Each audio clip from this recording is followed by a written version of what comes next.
ಇಂದು ಕಡೆಯ ಶುಕ್ರವಾರದಿಂದಲೇ ಚಾಮುಂಡಿ ಬೆಟ್ಟದಲ್ಲಿ ಮುಂಜಾನೆಯಿಂದಲೇ ವಿವಿಧ ರೀತಿಯಂತಹ ಪೂಜಾ ಕೈಂಕರ್ಯಗಳಾಗ್ತಾ ಇದೆ.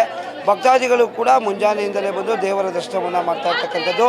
ಹೀಗಾಗಿ ನೀವು ನೋಡ್ತಾ ಇರ್ಬೋದು, ಏನೋ ಚಾಮುಂಡೇಶ್ವರಿಯ ಒಂದು ಅದ್ಭುತವಾದಂಥ ಅಲಂಕಾರವನ್ನು ಇವತ್ತು ಕೂಡ ಕಡೆಯ ಆಷಾಢ ಶುಕ್ರವಾರದಿಂದ ನಾಡಿನ ದೇವತೆ ಚಾಮುಂಡೇಶ್ವರಿ ಉತ್ಸವ ಮೂರ್ತಿಗೆ ವಿವಿಧ ರೀತಿಯಾದಂಥ ಅಲಂಕಾರವನ್ನು ಮಾಡಲಾಗಿದೆ.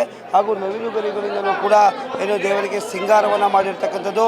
ದೇವರಿಗೆ ಬರುವಂತಹ ಪಾರಂಪರಿಕ ಒಡವೆಗಳನ್ನು ಕೂಡ ಧರಿಸಿದ್ದಾರೆ.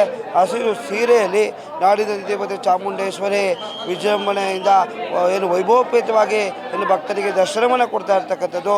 ಹೀಗಾಗಿ ಕಡೆಯ ಶುಕ್ರವಾರದಿಂದಲೂ ಕೂಡ ಭಕ್ತರು ಉತ್ಸವ ಮೂರ್ತಿಯ ನೋಡುವ ಮುಖಾಂತರ ಏನು ದೇವರ ದರ್ಶನವನ್ನು ಮಾಡ್ತಾ ಇದ್ದಾರೆ. ಹೀಗಾಗಿ ಏನು ದೇವರಿಗೆ ವಿವಿಧ ರೀತಿಯಾದಂತಹ ಪೂಜೆ ಪುನಸ್ಕಾರಗಳು ಕೂಡ ಮುಂಜಾನೆಯಿಂದಲೇ ಮಾಡಿರ್ತಕ್ಕಂಥದ್ದು. ಏನು ಮುಂಜಾನೆಯಿಂದಲೇ ಮಹಾನ್ಯಾಸ ಪೂಜೆ ಹಾಗೂ ಅನೇಕ ಪೂಜೆ ಪುನಸ್ಕಾರಗಳು ನಡೆದಿದೆ ಹಾಗೂ ಉತ್ಸವಗಳು ಕೂಡ ನಡೀತವೆ. ಹೀಗಾಗಿ ಕಡೆಯ ಶುಕ್ರವಾರದಿಂದ ಭಕ್ತಾದಿಗಳು ಕೂಡ ಹೆಚ್ಚಿನ ಸಂಖ್ಯೆಯಲ್ಲಿ ಬಂದು ಏನು ದೇವಿಯ ದರ್ಶನವನ್ನು ಮಾಡ್ತಾ ಇದ್ದಾರೆ. ಸರತಿ ಸಾಲಿನಲ್ಲಿ ನಿಂತು ಸಾಕಷ್ಟು ಜನ ದರ್ಶನವನ್ನು ಮಾಡ್ತಾ ಇರ್ತಕ್ಕಂಥದ್ದು.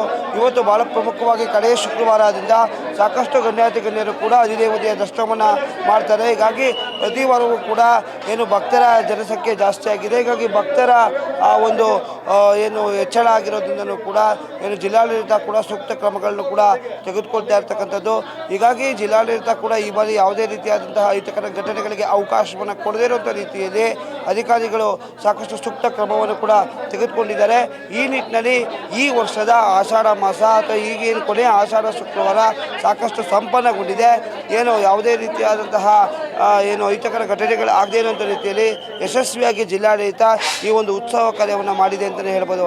ಕ್ಯಾಮ್ರಾಮನ್ ಉಮೇಶ್ ಜೊತೆ ಯಶಸ್ ಮಾವತ್ತು, ನಿಮ್ಮ ಧ್ವನಿ.